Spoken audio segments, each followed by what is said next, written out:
You know what's good about a big, thick wig?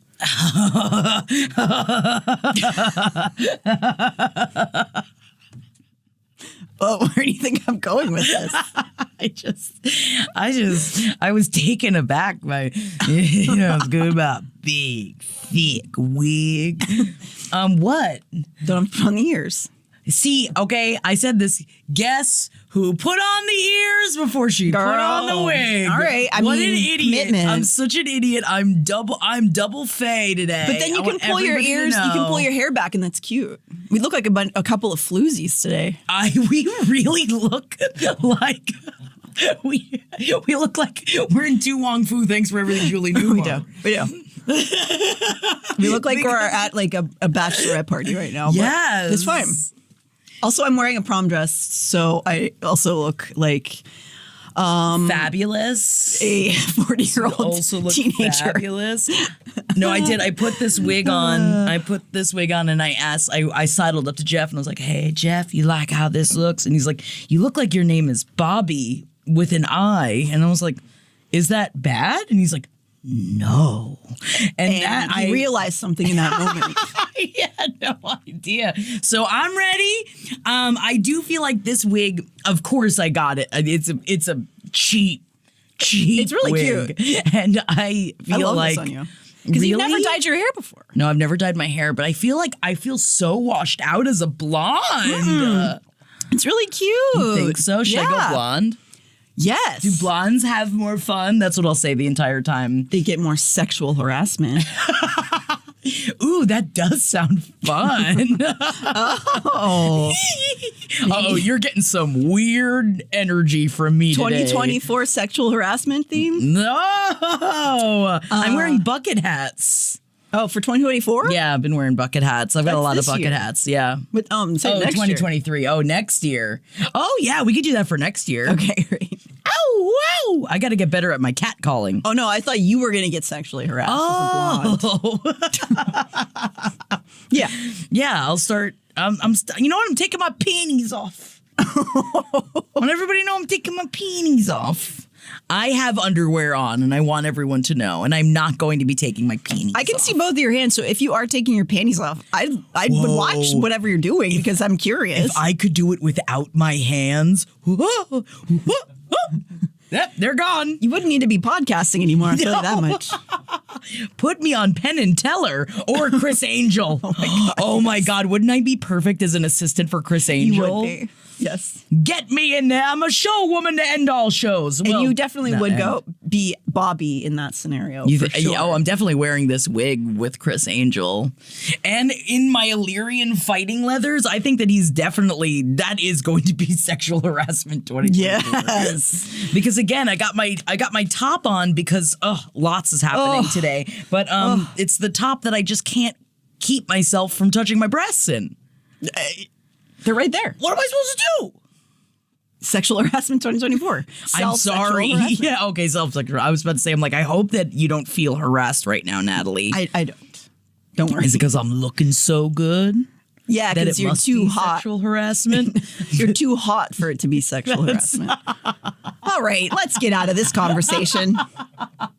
Ooh, Bobby likes. That's going to be my slogan for the day. Get used to it. Cool. Oh. Bobby likey. Bobby likey. No. I think it's because I'm having my first sips of coffee. I think that's why. I think this energy, this is how I wake up. That's how you should say poor Jeff. This is how I wake up. Like a maniac. And then coffee calms you? Sure. I think it keeps it going because I like the feeling. Yeah. I mean, that's what I think too. Yeah. All right, Everyone here we go. Caffeinated. Here we go. Get ready because there's a lot happening right now. Yeah. So also at the top, let me real quick just throw in here. I know a couple of people have asked me to label the scenes that dudes grappling with erotica are doing each week. It's kind of tricky because they're broken up. They're pieces of each scene. So just know, I know for those of you who haven't read the books and are just following along, just know the scenes that they're reading are scenes that have already happened. So you're never getting a sex scene from the future. You're only hearing things you were getting set up for. Just the sex of your past. And just like lean into it. See if you play a game, see if you can figure out which scene it was. Ooh, right? That's fun. Anyway, Seer. Can you imagine having to read excerpts of sex of your past? No, I don't want to remember. There was a reason I was as drunk as I was. And it was because I had a problem.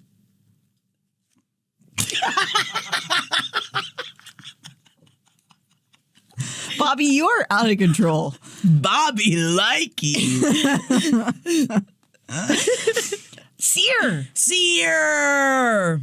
Seer is a cool title, by the way, because it makes you sound sort of like a mage and a soldier to me. Yes. It's a fun title. Yes. So Elain. Well, I think that would be a smager. A smager, yes, of course. Elain's reaction is, to me, really relatable because if you'll recall, we've just found out she's a seer because Az figured it out, not her mate. And it's really like when you find out what's wrong with you in your brain, sometimes that is half the battle, right? Yeah. Elain turned to Moore, who was now gaping at my sister from her spot beside her on the couch. Is that what this is? And the words, the tone, they were so normal sounding that my chest tightened. So much that maybe this is a metaphor for mental illness or like an undiagnosed neurodivergence or something, because that is the worst part sometimes of suffering through a mental health crisis is not knowing what's going on, that you think maybe you've just gone insane or getting a diagnosis. So, and I will say, just as a little PSA here, be careful of diagnosing yourself from TikTok, because I do find that this is like a big issue. In talking to Dr. Jordan, that doesn't always work. I know, it's surprisingly, but diagnosis can change your life, and especially when you start going down the journey of taking care of yourself in the way that you need to be taking care of yourself. I think you're right. Totally. I mean, for sure. And both of us can say, and many people listening, I'm sure, can say, you go through a journey, but it is so worth, doing whatever you can to try to get a professional diagnosis, which is not easy in this country. But in Prithian, all you need is an Azrael. Oh my God, cover me in your shadows. And his meatballs. Let's see. So when Elain gets a name attached to her strange feelings, it comes across as this grand relief to her. Moore, who I'm today, if you can't tell. I could totally tell. I went, More. And I went, how do I like it? How do I like it? More. And I got scared. I get scared easily as Bobby. I understand. It's a hard world out there. It is for a Bobby like me. For a Bobby. So More then uses her truth-seeking abilities and confirms that, yes, that seems that that's the case, that she's a seer. Again, we're back in this awkward trio of Elain, Lucien, and Azrael. And Lucien, again, doesn't seem to know how to handle this, while Az does. Ooh, I love a man with confidence. He's very confident. He's very confident. Except like he's not, but then he is. He is, but he's not. And that's so hot. And usually a trap. While they're all getting so trusting. While they're all getting their bearings on this information, they revisit her bringing up the queen that she just mentioned at the end of last episode. So they thought she was referring to the other queen who was killed in Valaris in that scene, but she was actually referring to the sixth queen, the one that the others always said was ill. That was her premonition, the thing she was seeing, the strange thing. They ask Elain if she is perhaps alive, and already Elain seems to grasp how to enter that information through her head. Yes, she tells them the sixth queen is alive. What would you do with your seer abilities? What would you do first? I would create world peace. Oh my God, I love that answer. I've never heard that before. Yeah. I just really care. I just don't think I'd want to be a seer. You know what? I'm going to say it. I don't want to see in your heads. No, it's too much. Like, I don't need that much information. I don't want to know. I'd rather go la la lee lee loo. Because life is easier when you la la lee lee loo your way through it. You don't want to know what's in people's heads. No. Especially when I'm looking this good. Especially as an intrusive thought queen. You don't want to know what happens in here. Ooh, you don't want to know. I'm not thinking about cutting off my own hands just to see. What if I did, though? What if I did? How quickly would I adapt? It's spooky in here. Feyre ponders on. While Nesta stole from the cauldron, so Feyre's like, well, okay, Nesta stole. Perhaps the cauldron gave something to Elain. Faison realizes, I'm saying Faison, which is an internet thing. It's the couple. It's the hashtag. There may be an ally in all of this because the sixth queen, she was kept away perhaps because she didn't agree with the other queens, and they really need freaking allies right now. They don't have a lot going on. So if she ain't friends with those queens, maybe she should come be friends. Yes, them fays. They ask if Elain can see what happened to her, and she says that she can see that the queen sold her to some dark sorcerer, but goes on to still understand little about who or what this sorcerer is. But we've learned from her past Ridlin that it has something to do with a, quote, bird of burning feathers, a.k.a. a Firebird. So the concept of the Firebird is actually... will that get old? Time? Oh, will that get old? It's from old folklore, actually, mostly attributed to Russian fairy tale origins. Or of the Slavik people. It's really old. Its folktale origin means that there is no creator attributed to it, nor is there one specific fable. The majority of stories around the Firebird revolve around an adventurer discovering one of... I'll forget. Don't worry. The best part about me and my bits is I will forget at least 20 seconds after I start the bit. I love it. Makes me sound unhinged is what it is. No, never. The majority of stories around the Firebird revolve around an adventurer discovering one of its fire-colored feathers that is usually glowing in the story, which sets about a chain of actions that involve a quest or a journey. So it's like the beginning of like Zelda. Oh, so the whole thing about the Firebird is they find the feather and they're like, there must be a Firebird around here. And then they got to go find the Firebird. But it's usually like a bunch of things happen. The Firebird is basically like a harbinger of adventure, if that makes sense. Oh. So it's... I want to find what... No, I know. No, never mind. No, I don't. I do. You do. If we find one and we're together, I go, you have it. Have that. Here's the glowing feather. I gotta go. So I'll tell Henry. So it's usually neither considered good or bad, more or less like it's a piece of nature. So it is a step out of the ordinary. Sick. Yeah.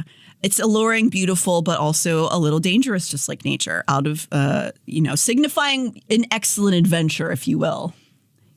Like the movie.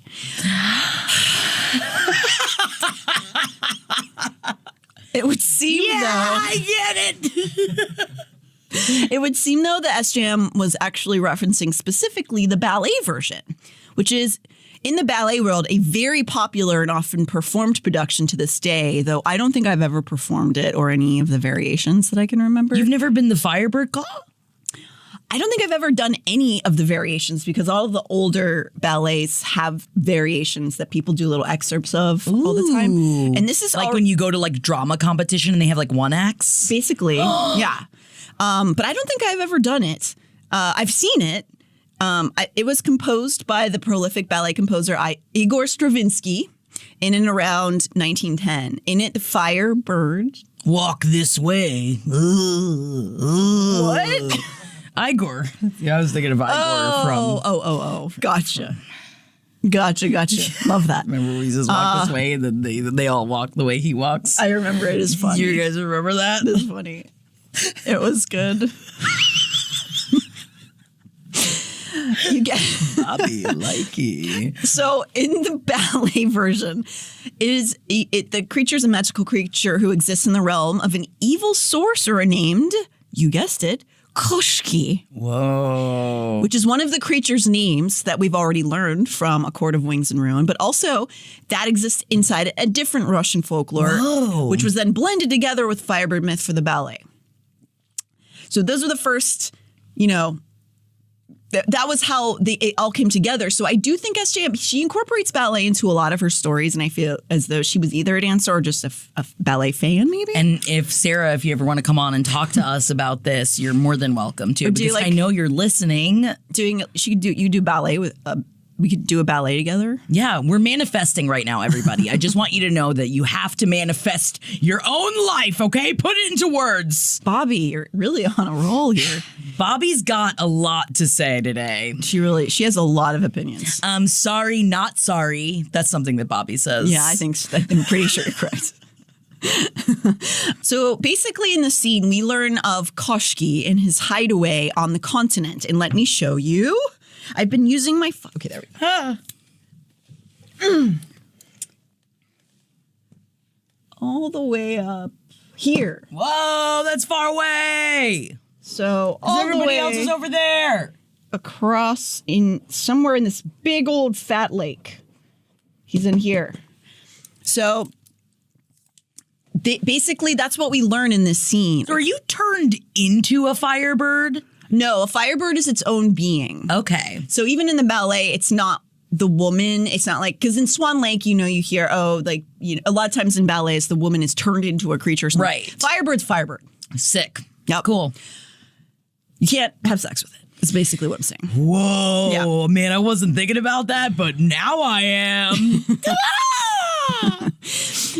So Elain tells us the things she can see through her seer abilities, which is that all of the people that this Koski has captured are all women, and they're kept on this grand lake, which I just showed you on the map, that most of them are, quote, white as snow and, quote, gliding across the lake, which I do believe, again, is another nod to a famous ballet, Swan Lake. So he turned all of them into swans? Except for the queen. Whoa. So they turn to Azrael to ask of his intel on the sixth queen, because of course he gets a little bits and pieces of information all the time. Shadow Singer. But he says he knows very little beyond that she's young, in her mid-20s, and that her little patch of land is Scythia, way over here. Oh, I gotta get out of the way. Move, map, get out the way. It's Bobby's gotta get out of the way. It's a small little patch of land, but it's rich in trade and arms, according to Az. Her name is Vassa, which is a reference to another Russian folktale, which is called Vasilisa the Beautiful, which is one I was not familiar with. And it's also pronounced Vasilina sometimes, which means she's slippery. Oh, Vasilina, when you're riding in the car and you're going very far, Vasilina. Oh, see, I went with... No, hey, Vasilina. Remember Gasolina? Oh, God, Vasilina. Hey, Vasilina. Okay, yeah. All right. Yeah, we're getting a party. Bobby loves a party. It's a lot of weird energy. I'm supposed to be Crusader, and we're not even there yet. And I'm supposed to be Crusader. I think that you're a beautiful Crusader. Thank you. So that's just another nod to another Russian folktale, basically. So Vassa is a reference to that story. They are all, this inner circle's all together in the scene, and they begin to argue about whether or not they should go to try to seek the cursed queen out, and who should do it if so. Feyre is weighing it all and feels compelled to volunteer because she thinks the rest are too vital in staying in Velaris. But right as she's about to speak up and raise her hand, Lucien says, "I'll go." Whoa. Because Lucien's there just hovering in the background. I mean, he has to earn his keep somehow. Yeah, and I think at this point he might feel a little useless, Oh. So they all go silent. They do, relatively trust him, but Rhys wants to know why he thinks he could find her. Lucien goes on to explain that his golden eye can sometimes see spells and glamours that others can't. Sick. Which is cool. But really, I think it's because he knows he doesn't belong here, at least in his mind, and that he needs some time to go be a sad boy for a while. Man, all the sad boys are just flocking to Elain. Yes, of course they are, because she's so elusive, and I mean, is she not? Okay, all right, let's think about this. Who is the manic pixie dream girl of this? I guess it's Moore. I take that back. Moore is the manic pixie dream girl of all of the women in this. Yeah, but I would say Elain is a second. You could see I think that she's like, up there. Yeah. She's got all of the potential to be a manic pixie dream girl. Like once she came into her own, you could see like she's out there gardening all the time. She thinks that she's like not as like cool as she is, and I bet like she would also not, because like if I was a seer, I'd be like, "Hi, my name is Jackie. I'm a seer," and I think that I would constantly be bringing up how awesome I am. Yeah. Because Leo energy, Right. But I do think that Elaine's not going to be like that, which is going to be very like magnetic. Yeah, I think you're correct. And also, Thank you. I think sad boys are generally they're attracted to the quiet little flower girls, which means they never liked me. I know, and that's why I was always obsessed with them, because they never liked me. And there's these sad, quiet boys that were always like, ugh, and I'm like, I can fix you. Let me help you, and I can bring you out of your shell. But you know what? They don't want to be brought out of their shell. No, they want to stay in their shell. They want a little Zooey Deschanel. Oh. So, and then I start singing like this. This is how. In my head, that's what Zooey Deschanel sounds like. oh, I didn't know where that was coming in. That was me. So, I was trying to show to all the sad boys that I could be that for them. no, okay. You don't need one. I don't know. I have a mate. Even though he claims he's not my mate, I have a mate. He can't. Well, so handle does it. Elaine, but Azrael doesn't seem to care. Neither does Elaine doesn't seem to want to have anything to do with Lucien. She's going through a lot. I know, she's going through a lot. It's a lot at the same time. So, although I guess someone in these stories has to go against their mate. Connection, because as we've said, like it has nothing to do with romance. It has nothing to do with that. It's just like nature. And with the storytelling perspective, you want to see what happens if a matehood is not exactly like Rhys and Feyre, who just like immediately want to be on each other all day. Right. Yeah, so, they do. So in this scene, as Lucien is volunteering, Feyre watches as Elain only stares into her lap as he lists reasons why he should go. It's just really difficult. It's so to sad. be trying to get some kind of emotion for someone and they're just looking at their lap. She's definitely not protesting Lucien. I'd be like, say something, please. Don't look at your lap. At least look back out the window. It's really sad. She's not nice to Lucien, really. No, but I don't even think she means it. No, I don't think so. But he does genuinely want to help, and being a bit displaced, maybe this is something he can offer the group. And the group seems to agree. Cassian volunteers to give him Illyrian weapons to carry on his journey.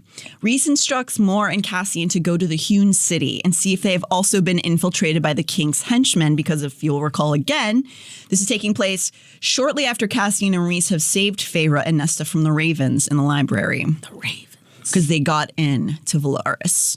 We're then with Rhys and Feyre in their bedroom as they exchange intimate fears while Feyre cleans off the blood still all over Rhys from killing the ravens. What a time. I mean, don't you love when you're just slowly getting the blood off of Henry's body? Just like, let's be vulnerable here. Yeah, we sit together at the bath and I clean him. Yeah, it would be. Can you imagine Henry coming home and using, "I've drawn you a bath, Henry. Come and I will wash you." And you imagine the look on his face. You just like, oh, okay, you wanna wash me? Like the amount of times that Rhys has drawn her a bath, which I do think is very romantic and beautiful. I just think you have to have a very particular relationship to be like, I've drawn you a bath and now I'm going to wipe you clean. We get some handy wipes out. Sanitize you. Or just trying to rub. I feel like I scrub too much. Yeah. I get in there, man. I scrub. I scrub my body. But it seems like Rhys and Feyre are really into it. Yes, they do like clean it. each They other like off it. a lot. Yes, they like it. And it's like a bonding moment in that scene after they give out their instructions to the rest of the group as the next steps they're going to take. So Rhys admits that he had wanted to feel their lives end with his own hands. And he slumped over the tub as he's speaking, clearly affected, clearly like really, feeling dark. As she scrubs at his hands and his nails, she asks why it was different this time than all the other times that she's been attacked. Because she's attacked all the time. All the time. That while he usually feels anger, that he had become in this moment with the ravens detached, almost like losing humanity or famality. Whoa, I like that. Inclusive, and thank you. Yes. It seems to have disappeared in those moments. He reveals that he feels like a failure, that his great power didn't stop this invasion, that they did not only get into Valaris, but they violated the sanctity of the library. The peace of the females there recovering from the horrible trauma was violated. He feels as though he's failed them. Feyre, of course, refutes that and offers him comfort and love, at which point he is slightly lifted from his fury and guilt. But, you know, he's going to carry that burden on his shoulders. It just says so much about why we love Rhys so much. The fact that, like, not, like, that he was mostly upset about, like, he offered the priestesses a safe place to live, and now it's not safe anymore. And it was where he also healed. Yes. And the fact that, like, so it's like big for him, and just like the way that he feels about this space, and just the way that he feels about Valaris in general is just so sploosh, dude. Splooshy. That Splooshy is a duty. sploosh party. It's the next morning, and Amren has completed her hunt through the city for spies, during which Feyre mentions that some of the citizens had painted lamb's blood on their doors of the front doors of their homes, which I assume is a reference to Passover, which is funny because it puts Amren in the role of God. I mean, yeah, I bow down to Amren. I know. I would rather believe in Amren to, like, take away my sins than God itself. Samesies. It's also a funny reference about how she drinks blood, because some of them leave goblets of her in front of their doors. For her. Yeah, goblets for her. Like, as a way to say, please don't eat me, I guess. Aww. But like, Feyre in this moment infers that the people of Valaris are afraid of Amren, but also know that she's technically on their side. So it's just an offering. They just don't and want it's respectful. I think it's like also in a way of like, thank you for protecting us. Here's some blood. Thank you. So Rhys spends the day resecuring the wards on the library and talking to the priestesses. Lucien's all leathered up and ready to go take to the wind. He and Feyre seem to have some level of a makeup here because he's about to leave and do this big task for everyone. And she runs forward and like hugs him tightly. This time not shirtless and not a ploy to destroy a whole court. She's just genuinely giving him a hug. It was time, Lucien said quietly, giving me a squeeze. For me to do something. I love him. Yeah. We're gonna get a lot more of him in Elaine's book when it comes. Yes.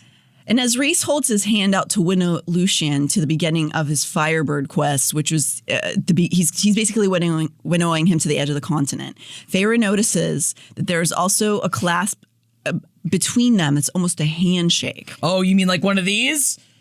I think it's more like Lucien held his hand out. I mean, Rhys held his hand out, and then when they took the hands, it looked a little bit like... You're giving me a floppy.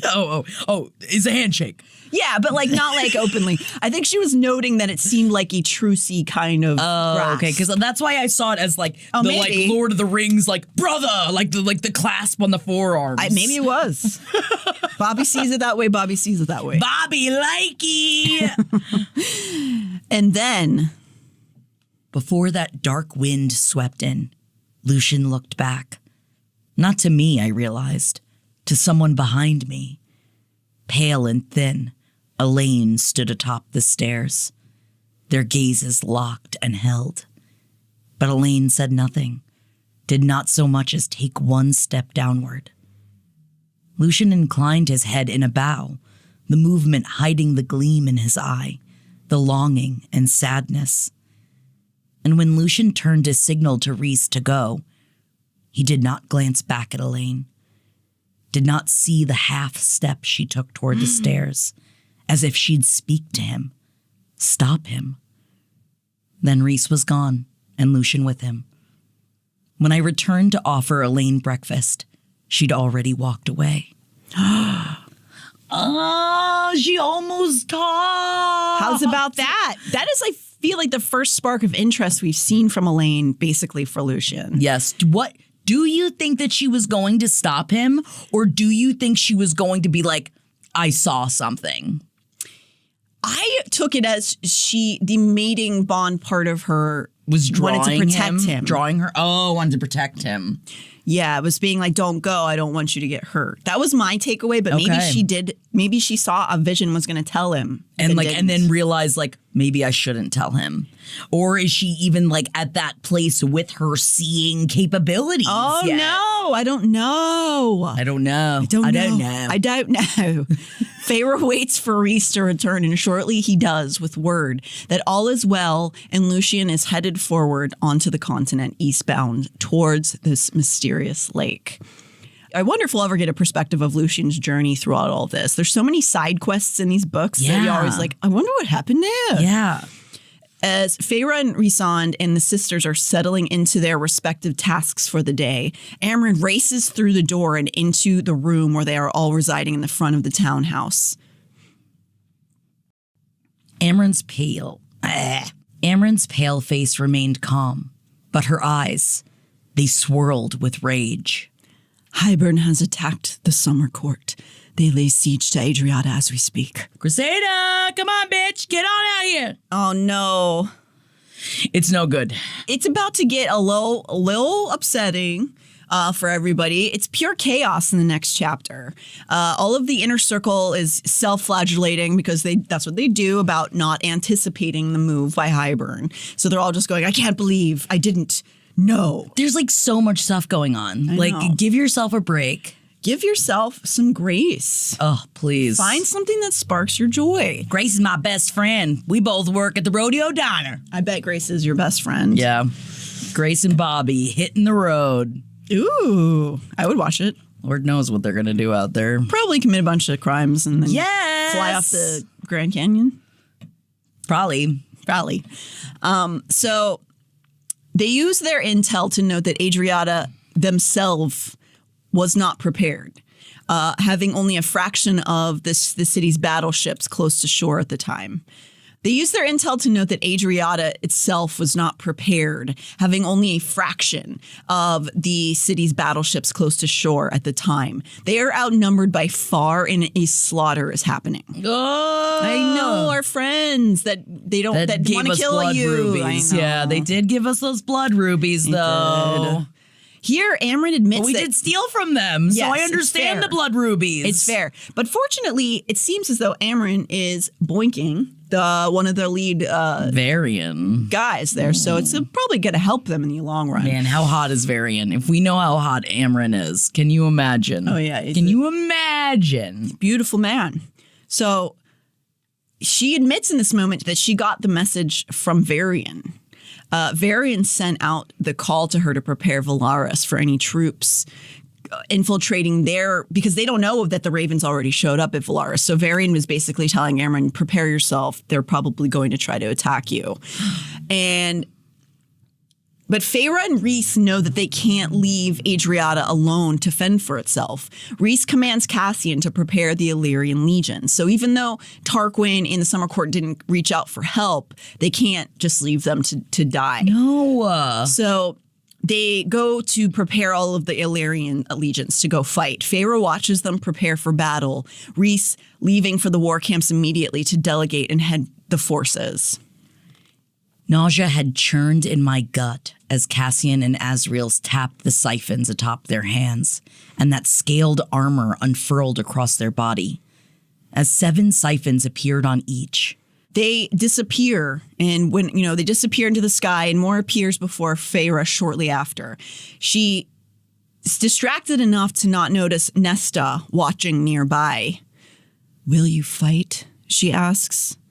"We'll fight if it's required," Feyre responds. More wore Illyrian leathers as well, but the blades on her were different, slimmer, lighter, some of their tips slightly curved, like lightning given flesh. Seraphim blades, she told me, gifted to her by Prince Draken himself during the war. And am I making this battle about Phaetians? Yes! Of course I am. That's why I got a little bit of my Illyrian leathers on the bottom. Yeah, baby. Summer coat on the top. Whoa.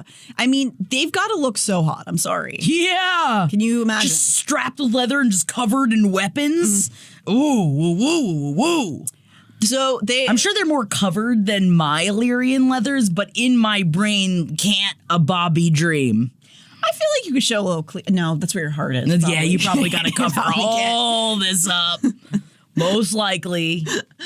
It's like, they can show boobs. What's the problem? Out. And so did you distract them. So they're looking down and you go, gah! Oh, yeah. And then you go, eyes up here, and then you stab them. Yeah, then you stab them in their eyes. Perfect. So Feyre and Mor are basically about to go off to this war, and Nesta's just, of course, not going. And there's no tearful goodbyes between Nesta and Feyre in this moment, though they both know there's a chance that Feyre may not come back. Nesta just stares and stares at them. Feyre feels Rhys begin to engage in battle through the bond, and dread courses through her. She tells Nesta that they'll send word when they can, and then they are gone. After Mor says with a grin to Nesta that it's nothing they can't handle. Whether it was for herself or to calm Nesta's probable fear, we'll never know. But Mor winnows the two of them across Prythian, and then blinding light and suffocating heat and screams and thunderous booming and metal on metal. So they basically winnow directly into this battle. They're on the edge of Adriata, over like atop a hill overlooking it, but they're in the middle of it basically. Man, it's hard enough going into a party, of like getting yourself up. Like I feel like I feel like that I get going into battle because like I've been to parties before. Yeah, I think it's like that. I'm pretty sure it is, where you're just like, oh, I'm not ready, and then all of a sudden you're in it and you got to be in party mode. I just imagine this is what Coachella is, Oh yeah, except with more fringe. It's a hard pass for me. So she's overcome with the sheer number of soldiers just laying siege on the city, just by it's a city, and it's just filled with blood and screaming, and everybody's everywhere, and she's just overlooking all of it. I thought it would be neat lines, not chaos everywhere. Not Illyrians in the skies above the city and the harbor, blasting their power and arrows into the Hybern army that rained hell upon the city. So they see ships battling past beyond where all the people on the ground are fighting. And there's these big battleships.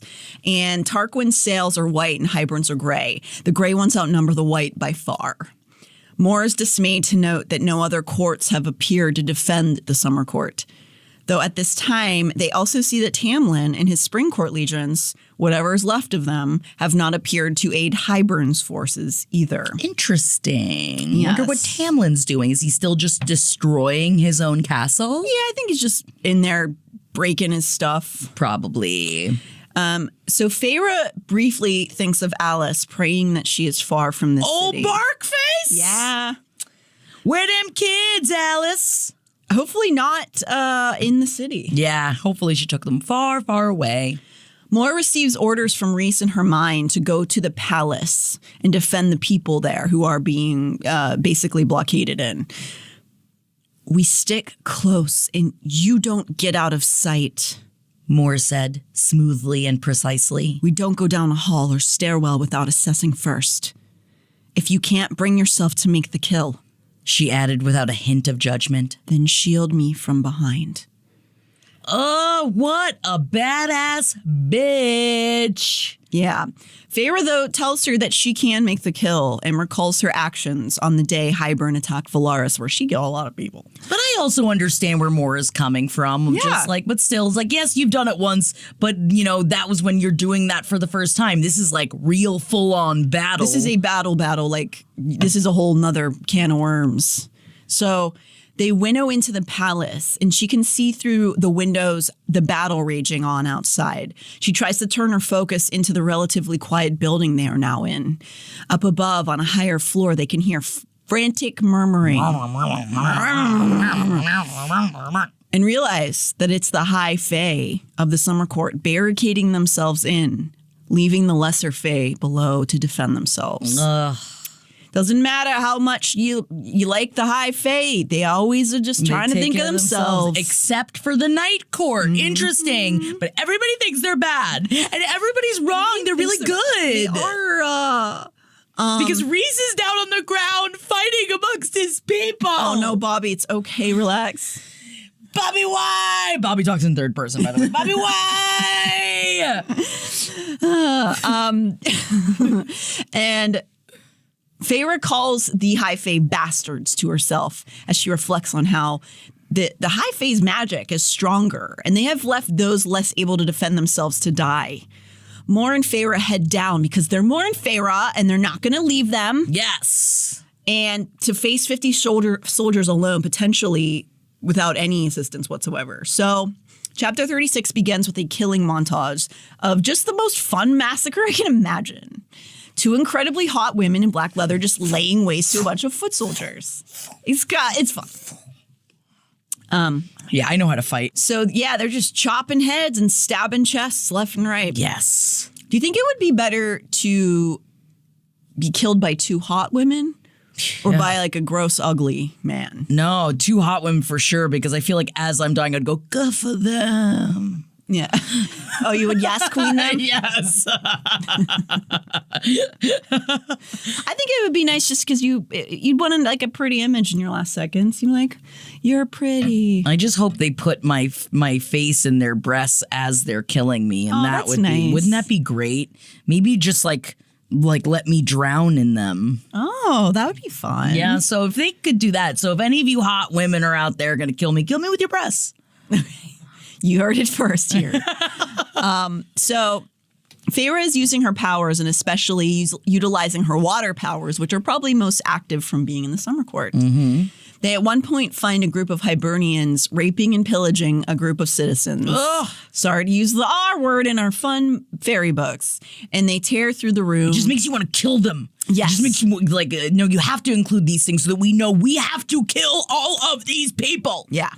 So they run through the room, leaving the ones who were doing the R-ing alive and restrained, and gives the women who were being attacked knives to finish them off, which is fun. Good for them. You know. Kill them. Yeah. Kill them. Then they go to another area, and Feyre uses her night-making abilities to do basically the scene from Snowpiercer. Where they go through eat the tunnel. bugs? No, when they go through. Remember that scene in Snowpiercer where they go through the tunnel? Yeah. And then the soldiers have on like the night vision goggles? Yeah, That they're seems also so fun. eating bugs while they're doing it. They didn't, but they didn't know they were eating bugs. They did didn't know they were. Sorry, spoiler alert for Snowpiercer. They're eating bugs. It's like 10 years old. It's fine. And also doesn't matter in the movie at all. No, it's just gross. I mean, it's just protein. Nicole Kidman loves eating bugs. She had a whole section, I think, with it wasn't Vanity Fair, but it was that she was just like chowing down on different spiders and stuff. She's like, oh, I love eating bugs. And yet she's terrified of butterflies. Think about that. She's got a phobia of butterflies. What's the conclusion I should draw? That eating bugs is fine. Oh, okay. And I shouldn't harp on the bug eating. You know, why I brought it up in the first place. It's my fault bringing up Snowpiercer.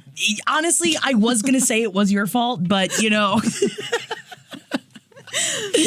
So yes, they go into this area and then Feyre basically releases her knight from Rhysand into the hallway, and then it's like pitch black and none of the soldiers can see anything. Soldiers on both sides shouted, scrambling back, armor clanging.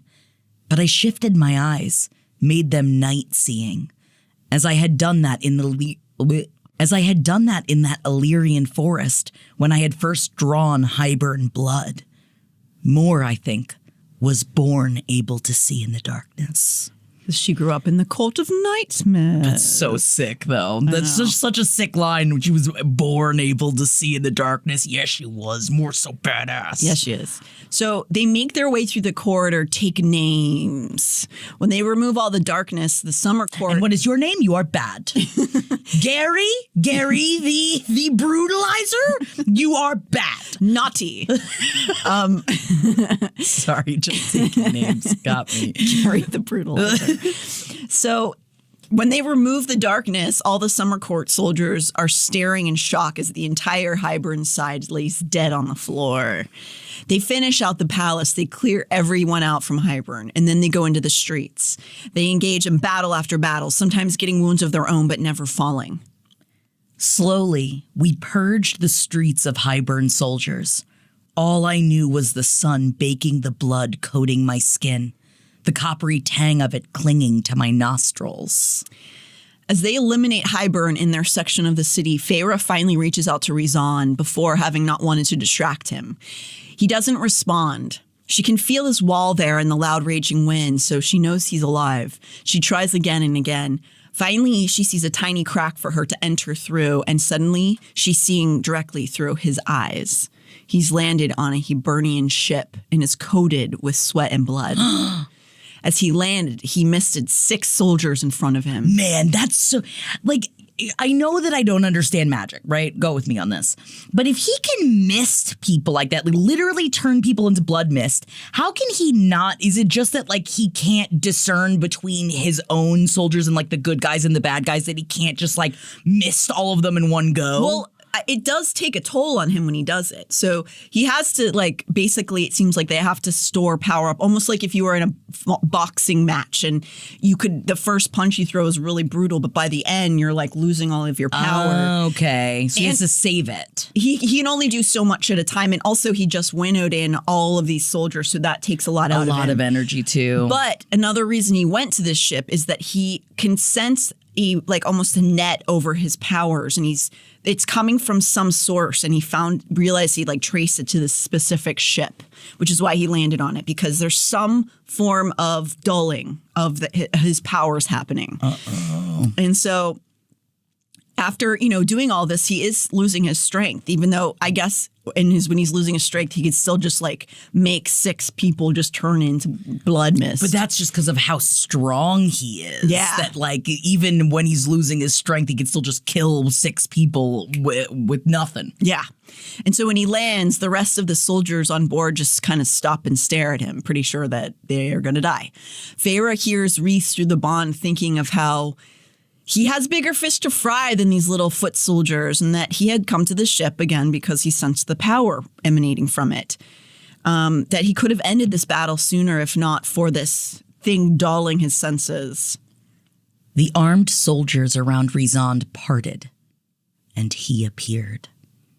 Trapped within Rhysand's mind, his powers stifled and body weary, there was nothing I could do but watch as the king of Hybern stepped from below decks and smiled at my mate. No! So Feyre is locked in through Rhysand's eyes at the start of chapter 37. Also, this is the big bad, which is Sarah is so, yes, I call her by her first name. Sarah is just so good at writing these books because you expect the big bad to show up at the end. But the fact that he shows up in the middle, we're in the middle of this book here to lay some smack down is nuts. Yeah, it is nuts. It's pretty intense now. And then the fact that Feyre just has to watch it is really horrible. Yeah. So the 2 males trade rapier wits facing off as Feyre realizes that Rhys knew the king would be here and didn't tell any of them to assist him intentionally. Rhys. He's always got to take it all on himself. But that's why you have a family. Take a little page out of Vin Diesel's book. Just a little tiny family. Maybe just maybe a 10th of one page. Very tiny. Very just a bit. A little teeny tiny. Throughout this entire interaction, Rhys is speaking with Feyre, actually kind of going over his strategy with her in his head. Rhys thinks that if he's smart, he will take the king alive and give him to Azriel in order to retrieve the cauldron. But Feyre begs him to just kill him and be done with it. End this war now. She can hear him sizing up how much of a chance he has at killing the king with his diminished powers. The king himself hasn't been fighting, hasn't been winnowing people in. He has been relaxing somewhere in a hammock, so he's at full power. Feyre pleads with him to permit one of his inner circle to come help him, but Rhys, of course, is not going to do that. He reaches out his tendrils to suss out the king, and he can't find anything. He's where I can't even, in his magical powers, can't even find the king's body, even though he's standing right in front of him. They continue to taunt one another, Rhys obviously trying to draw it out as he's making his plan, and both of them having a I'm less afraid of you than you are of me contest. And the king makes a joke about how Amarantha always found Rhys entertaining. He knows that it will distract and redirect Rhys from his goal, because Rhysand will be distracted by hearing that woman's name and send, the rage through his body. Feyre again begs Rhys to just kill the king, but Rhys points out that whatever spell that's coming from the ship is dulling all of their considerable power, and it's not as simple as just misting this ancient king. The last report I received from Amarantha, the king went on, sliding his hands into his pockets. She was still enjoying you. The soldiers laughed. My mate was used to it, that laughter. Even if it made me want to roar at them, rend them to pieces. The king begins to talk about Feyre to Rhys to rattle him further. He lists off all of the feats she's accomplished against the king. She has done a fair amount of fucking him over. Yeah, dude. And as he starts to recite this list off, so the king's going, she beat the Adder, she did Amarantha, she did all these things. And he becomes more angry. He was doing it almost, it seemed like, to taunt Rhys, and then he's getting himself mad. He's getting himself all riled up. Especially when he mentions his niece and nephew lovers. Branach and Dagden. Oh, man. Brother, sister, lovers. Do you remember them? Remember? So he then tells Rhys that when he slaughters him, he's going to take Feyre, perhaps give her to Tamlin. After they jab one another for a bit, Rhys asks him why he's doing all of this. He more or less uses conservative talking points. Really just something straight out of Tucker Carlson about othering the humans and saying, we have to take care of our own first, blah, blah, blah. We're going to make Prithian great again, etc. Mapubaga. Rhys offered him a sly grin. You can certainly try. My mate didn't bother saying more as he hurled a slender javelin of power at him, the shot as precise as an arrow. And when it reached the king, there's nothing there. So Rhysand tries to shoot magic towards the king and then realizes in that moment it is a projection, like a Michael Jackson hologram in the wind. Just as scary. Just as scary. The king laughs and asks if he thought he'd really show up for a battle in person. Yeah, I kind of thought you would, you creepus. No, because he's a big old sack of coward. Of course he is. His magic removes itself from the boat as though he's dismissed himself. And his leaving means the net over Rhysand's magic is lifted. So essentially, he just left the boat of his soldiers to die under Rhysand's hand, which is what happens. Rhys allowed the Hybern soldiers aboard the ship, aboard the ones around him, the honor of at least lifting their blades. Then he turned them all into nothing but red mist and splinters floating on the waves. Yeah, it's hot. It is hot. Like, I know that, like, we shouldn't find murder hot, but, like, these Hybernians are really, really bad. It's also, there's nothing about real war that I find sexy or exciting. No. In fairy books, I don't know why, I'm just really sexy. I mean, you know why? Because they make them, these are just bad guys. They're bad guys. So it's not like just blanket bad guys. Yeah, there's no nuance, which I want to just get to feel like you did it. You got the bad guys. You're getting the bad guys, and they are only made as bad guys, and they have no life of their own. They live their life as horrific people. All they do is R and P. Yes. Yep. They're reading and they're playing, but they are doing other things at the same time. Oh, they're playing. They're both. Yeah. No, I feel bad. Yeah, but don't think about it too much. So then Rhys throws Feyre out of his mind, and she's back on the street with more. As the adrenaline and fear and rage starts to wear off of Feyre, she turns and vomits. Yeah, that's a lot of people to see die in one instance. Yeah, and also her battle is ended at the same time, and she just killed a bunch of people. Yeah, dude. So more, and also she probably thought that, like, is it possible that I was about to see my mate die? Yeah, oh yeah, definitely.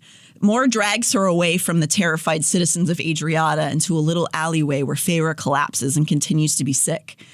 She reflects on how she imagined battles out in a muddy field somewhere, not with homes and children and innocent people, but that is the truth of war. In the real world, there really aren't any good guys in war, not entirely. No, watch the movie Come and See if you want to.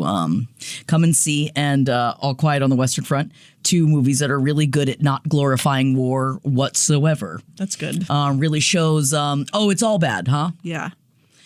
Child soldiers, eh? Yeah. Yeah. Yeah. I'm laughing, but you don't laugh during those movies, I tell you what. Your dad was a child soldier, technically. Yeah, he lied. He lied back in the good old days when you could lie about your age to get into the service earlier, to get rid of a horrible home life. Yeah. He'd rather be in a submarine. Isn't that great? He'd rather go to Vietnam than stay home. Yep. Good for him. Yeah, sure. Yeah. All of Feyre's racing thoughts, trembling limbs, Mor seems to understand as someone who's been through countless battles. And she just sits with her and comforts her. Feyre goes on to think about how if she's going to go through this war and whatever wars in the future, she could conceive of the idea of peace in the world, in Valaris, outside of it. But it's her who will be changed, forever altered. And that she's prepared to do it for her people and her family. Or unless you become a seer and you bring peace to the earth.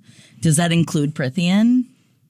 Yeah. Okay, that's nice of you. As great grand seer. I'd rather bring peace there than here.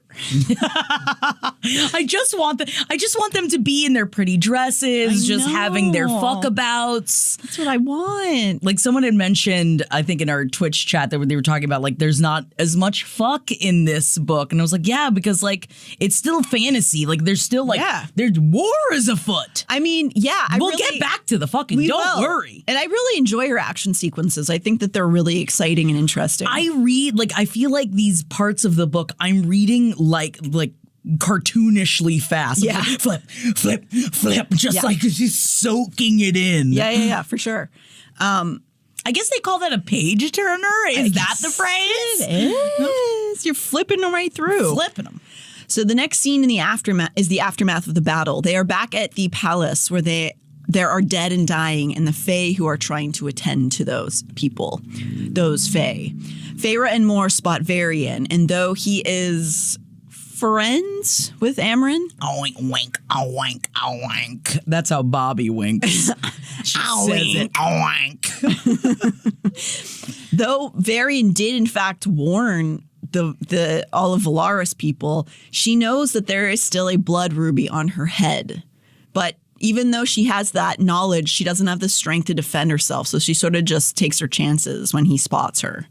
Mor, however, throws a shield over Feyre just in case. Well, she is the High Lady of the Night Court. She is. They reach each other, and Varian seems to have little strength himself. He was just also fighting, of course. But after a moment...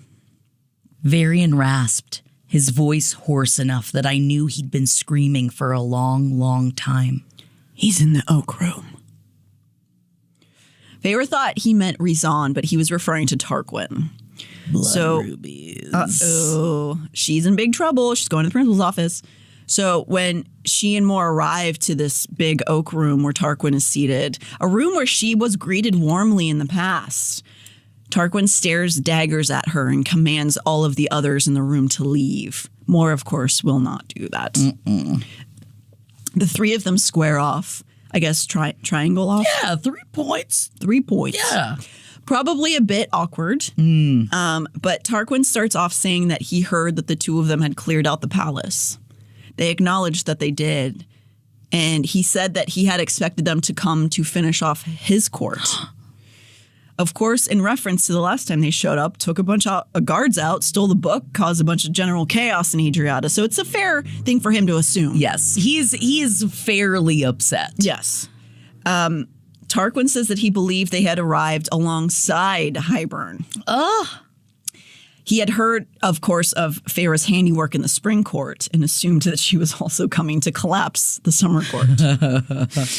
I love that fear of just like, yeah, you don't want me anywhere close to you because I'm going to destroy everything around you that you love. I believe Bobby could do it. Oh, sure. Yeah. Give her a bottle of barbecue sauce and she's going to get right in there. I tell you what, I'll be slipping in and just destroying your pork. Also, probably getting fingerprints on everything. Oh, yeah. I mean, you can smell me coming from a mile away. I mean, how else am I supposed to hide my luscious locks? I don't know. Cover myself in barbecue sauce. There's literally no other options. So Moore tries to step in and say that they would never side with Hybern, and he shushes her. His lethal, still unfriendly stare on Feyre. Feyre, who he had believed was perhaps his friend once. Ugh. Why?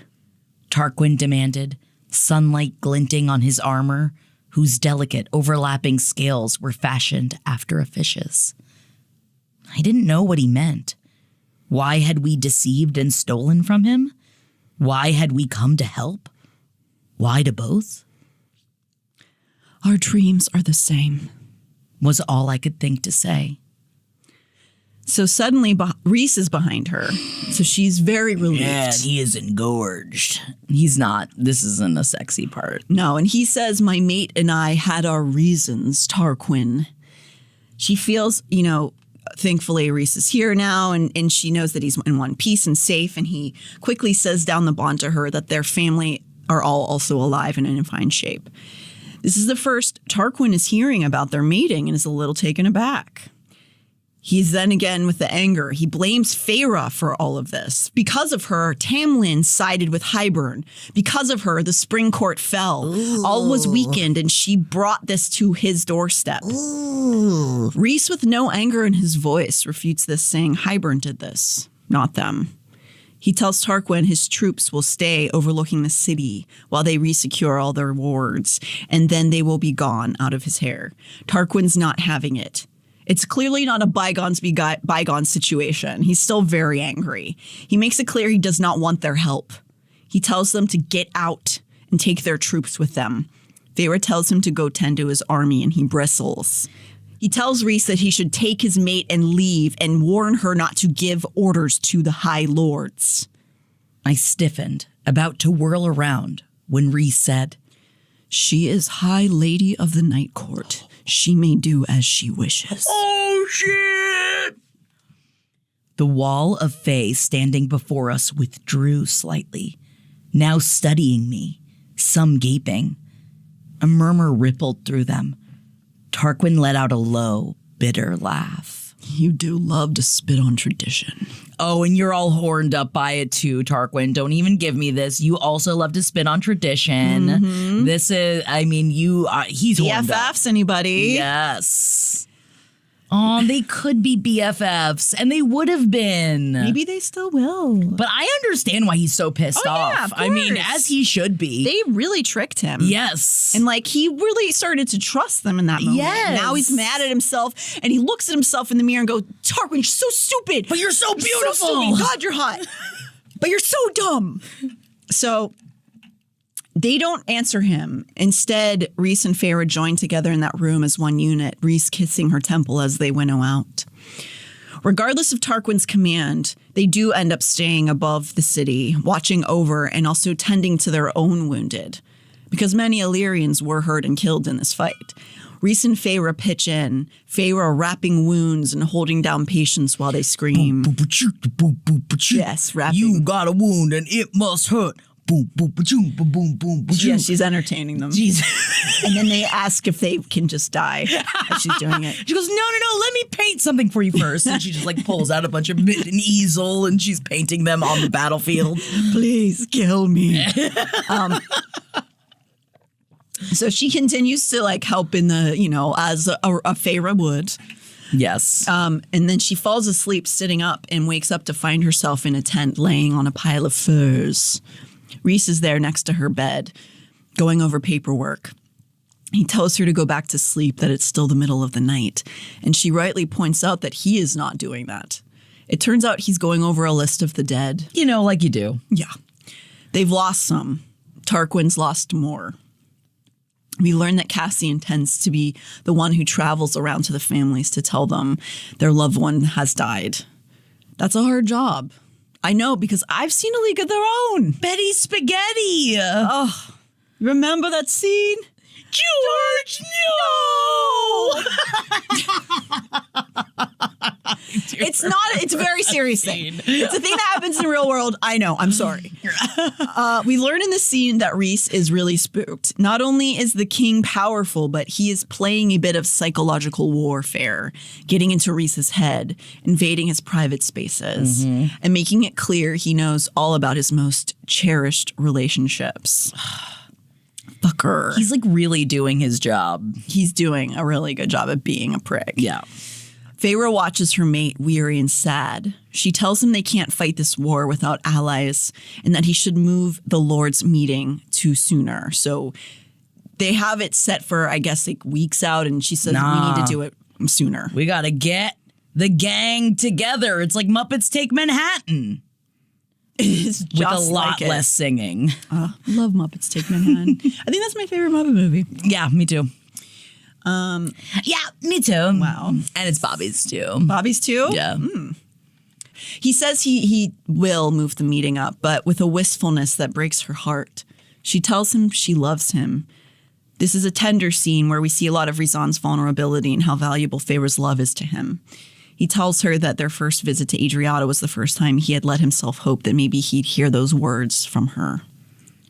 I put a hand to his cheek once more, the silken skin now warm. You are selfless and brave and kind. You are more than I ever dreamed for myself, more than... The words choked off, and I swallowed, taking a deep breath. She goes on to ask him what sort of role he plans on playing at the Lord's meeting. The usual one, he says, it turns out. But she has other ideas. Maybe it's time to stop playing the cruel, dark Lord role, to let them see the male she knows. She thinks it's time for the world to know that the good male, both their enemies and allies, should know him. Velaris is no longer a secret. They are in a time of change, and this facade is not going to work moving forward. Because that's also the reason, like, why you think about, like, because the first time I read this, I was like, man, Tarquin really should, like, let go of, like, this hatred toward them. But then reminding myself that they are already seen as the evil ones. And so he was already being nice of like, they're not that evil, letting them into their his home. And then they fucked him over so bad. And of course, that's like a triple, quadruple down on like, oh no, they are shitty people and I don't want to work with them. Yeah. So I think that it's the smartest way to go about this situation is like, well, now you got to be a little vulnerable. We've learned about vulnerability. And also partly the role was because he wanted to protect Velaris, and now everybody knows about it. Yep. Like the worst has already happened. Yeah. So you may as well start taking care of yourself. Right? In a different way. Yeah, in a different way. He debates this in his own, mind, and after consideration, he's inclined to agree with her. But then what about her powers? Is it safe to reveal just how much she's been able to utilize all those High Lord's gifts? They decide together in that tent on the hill above Adriata that they will hide her powers from them, mostly because Rhys doesn't trust that one of them won't become threatened by it. He says that Baron might even kill her. I could have sworn the war camp shuddered at the power that rumbled awake. The wrath. Voices outside the tent dropped to whispers or outright silence. No, they will keep her powers hidden except for her night court gifts. She asked if Az had located Miriam and Drakon, and unfortunately, no. They are hiding so deep, even Az can't penetrate their cloak of darkness. Penetrate.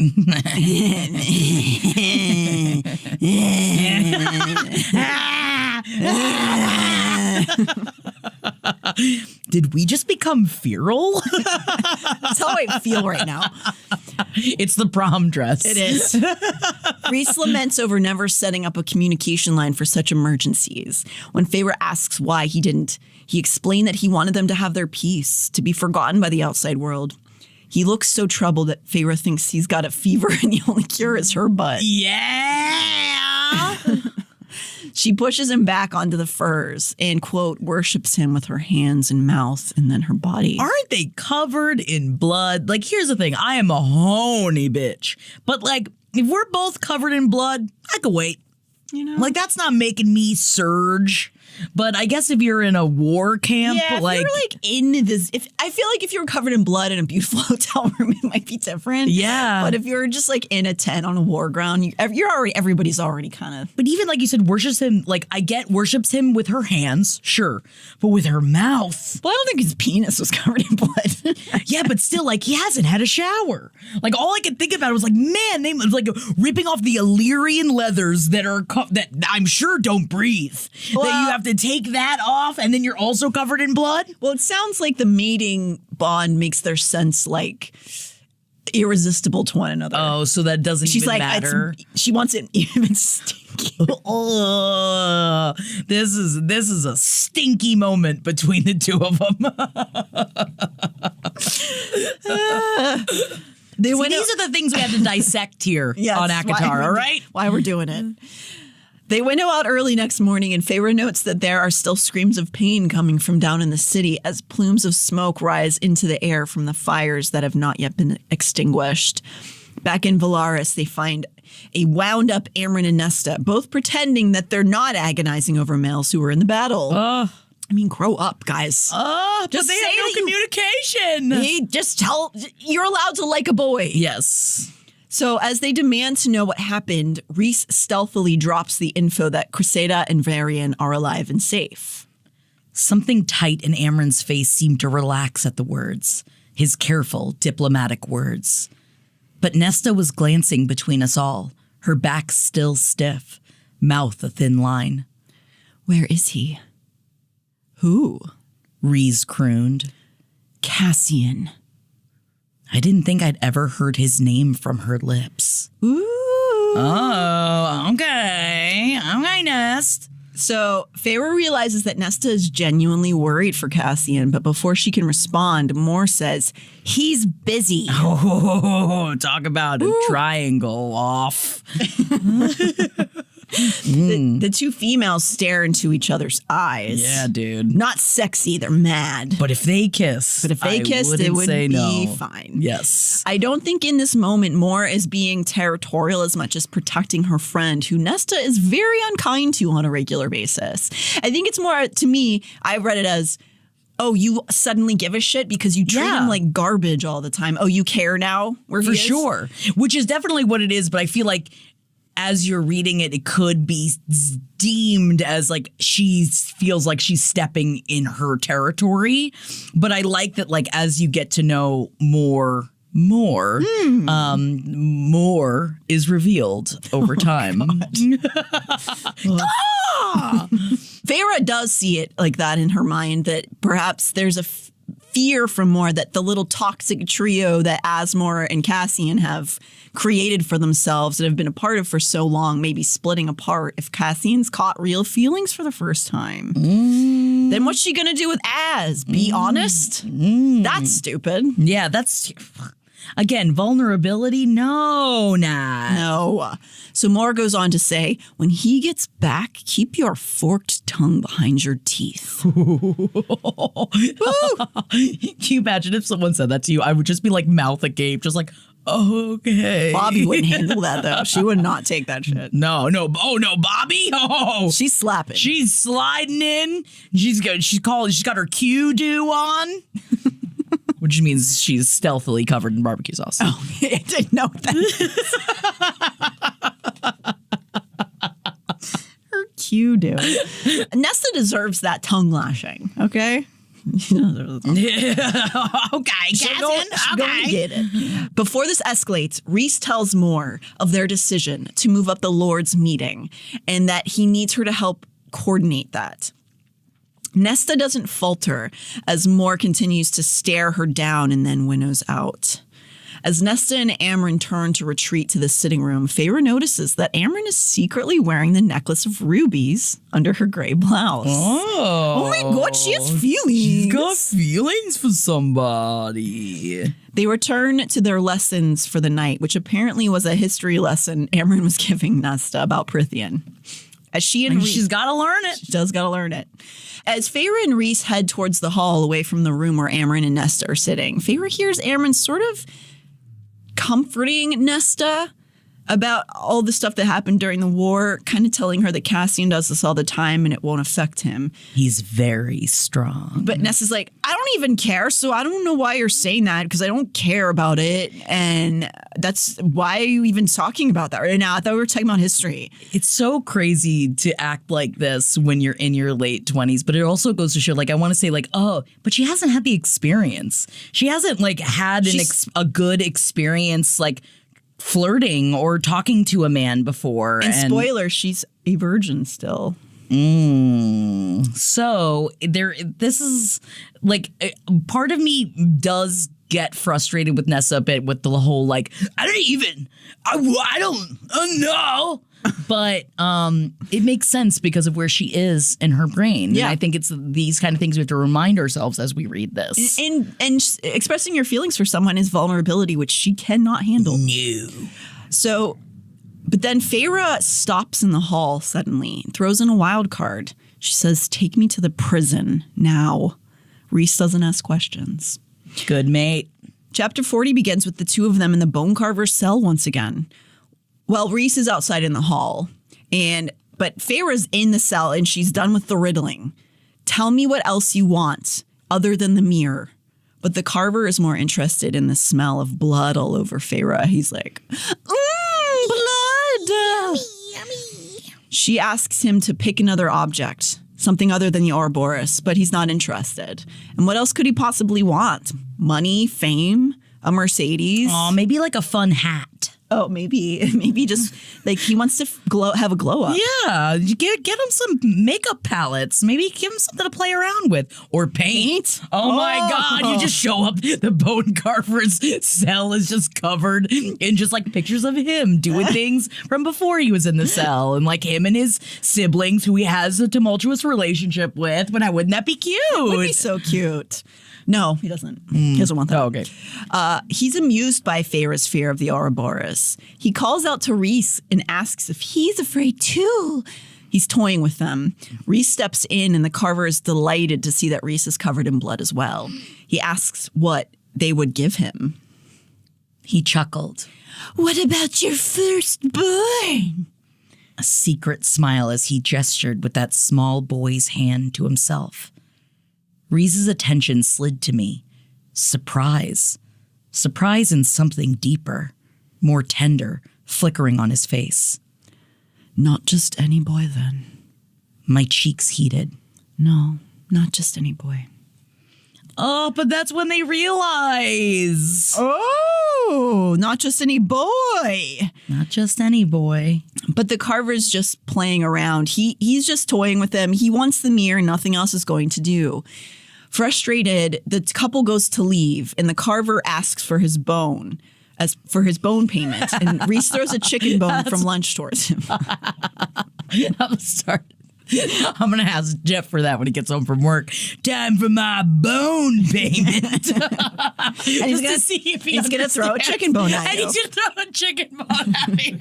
All right, I guess she keeps asking for more bones, so I guess something's got to keep her. her. You get to suck on it. You go, yum, yum, yum, yeah, yum. it keeps me entertained while he goes to work. And I sit and I chew on the bone all day. Bone payment. Oh my God, I'm sorry. I just had an image of you just like sitting on the ground with bones while he goes to work. Coffee just came out of my nose. Okay. Sorry.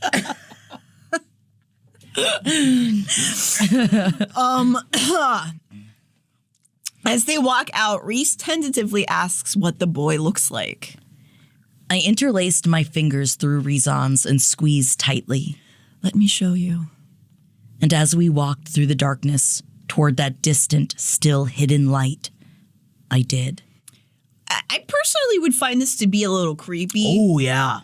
Here's what your baby could look like. Isn't that fun? No, that's very scary because, like, you don't know. And, like, and then if you do know, I don't want to know. No. Again, we're talking about Lily, Lolly, Luli earlier. I don't want to know. It reminds me of do you remember back in the day, those photo booths that Dave and Buster's and stuff that would merge the photos you could go in the booth and then it's like two people. Oh, yeah. And it always just looked like it was born of a nightmare. Yes. Afterwards. Very scary. Yeah. I was trying to find those things online. Does anyone else remember this? I remember. I mean, we have like Face App and stuff now, and that's only slightly better, but the old photo booth ones were very upsetting. Yes. That's what this would be for me. I'm just like, okay, but smashing the two of them together to make a baby. Like, this is what the baby looks like. Or does he know exactly what this kid could look like? I don't know. Creepy either way. It is. So they're no better off when they get out of the prison, but both seem to be lifted and not creeped out by their potential son's skin draped over a monster soul. They winnow back to the townhouse, both famished, and when they walk into the kitchen, they are a bit stunned to find Elain up and out, baking bread with Sarajwin and Nuala. I mean, she's got to be doing something. And shock of shock, she seems like she's enjoying herself, being a little domestic goddess. Whether this is because she's figured out that she's a seer or because her mate has left the premises is unclear. Oh, but that maybe it was too much pressure. Yeah, unfortunately. The twins explained that Elain emerged saying she was hungry, which is also a great sign. Yeah. But instead of just getting food, she asked if she could help them make it. And so they're making bread together.